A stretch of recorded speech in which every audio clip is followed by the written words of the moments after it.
Jawaban simpelnya ya acuan publik dong, gitu kan? Pertanyaan berikutnya, publik yang mana?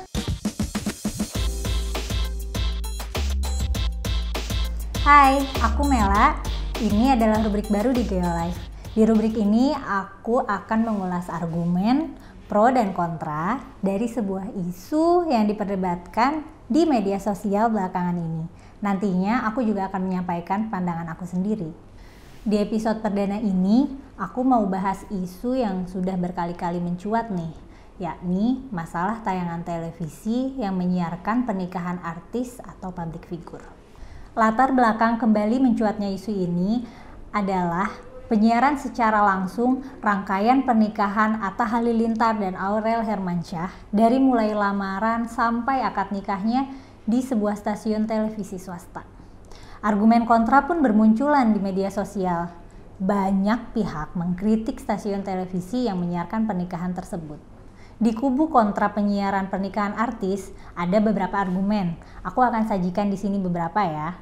Pertama, dalam standar program siaran pasal 13 ayat 2 disebutkan bahwa program siaran tentang permasalahan kehidupan pribadi tidak boleh menjadi materi yang ditampilkan dan atau disajikan dalam seluruh isi mata acara, kecuali demi kepentingan publik.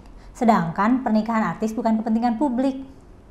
Argumen yang kedua, frekuensi siaran televisi itu adalah milik publik, barang publik. Jadi, acara yang disiarkan televisi menggunakan frekuensi milik publik tersebut harus diatur negara untuk sebesar-besarnya manfaat bagi publik. Acara pernikahan artis seperti itu tidak bermanfaat bagi publik. Argumen kontra yang ketiga, pemerintah seharusnya menegur stasiun televisi yang menayangkan acara tidak bermutu dan tidak mendidik seperti siaran pernikahan artis itu.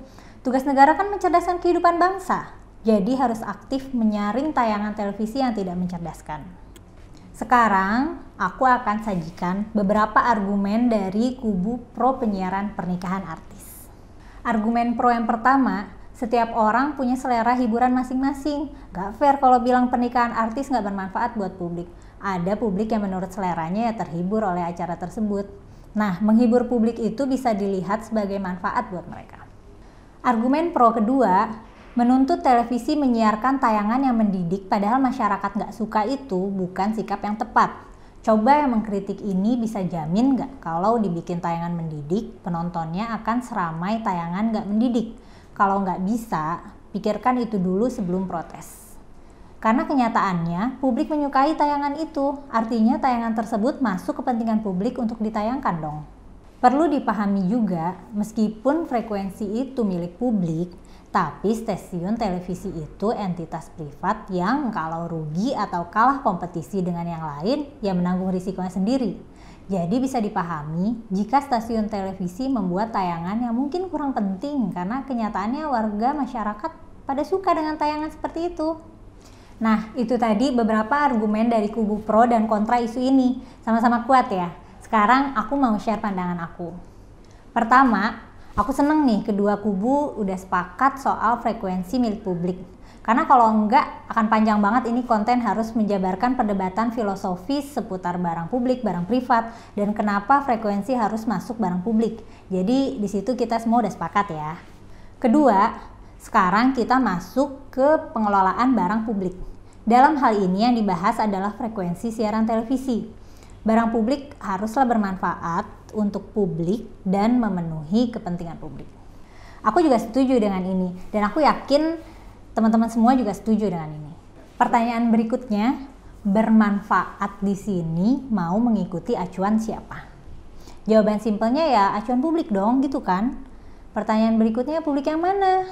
Nah, dalam segala urusan publik, entah itu kebijakan publik, pengelolaan barang, atau fasilitas publik dan lain-lain, emang masalahnya selalu di sini, publik yang mana yang harus diikuti. Menurutku, cara paling fair untuk menentukan ini ya membiarkan publik sendiri yang vote atau memilih. Caranya gimana? Dengan kompetisi bebas. Negara bisa dan memang sudah memiliki suatu stasiun televisi.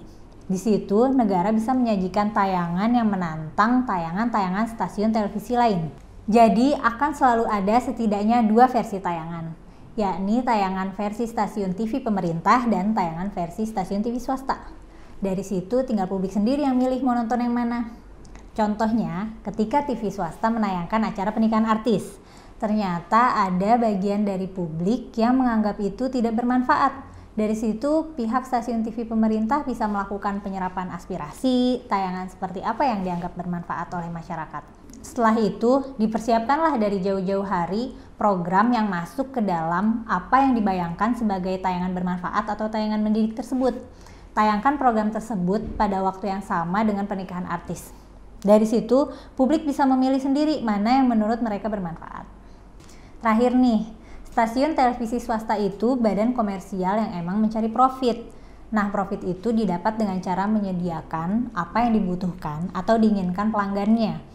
Itu dia makanya kenapa hal-hal yang mungkin oleh sebagian orang dianggap merupakan hal yang nggak penting, jadinya lebih bisa atau lebih layak disiarkan di sana, karena mereka prinsipnya ya mengikuti kemauan pelanggannya atau audiensnya.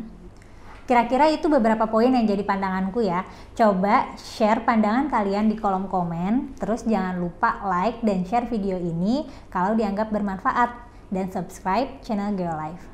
Jangan lupa nyalain notifikasi biar nggak ketinggalan video berikutnya ya. Sampai jumpa di episode selanjutnya.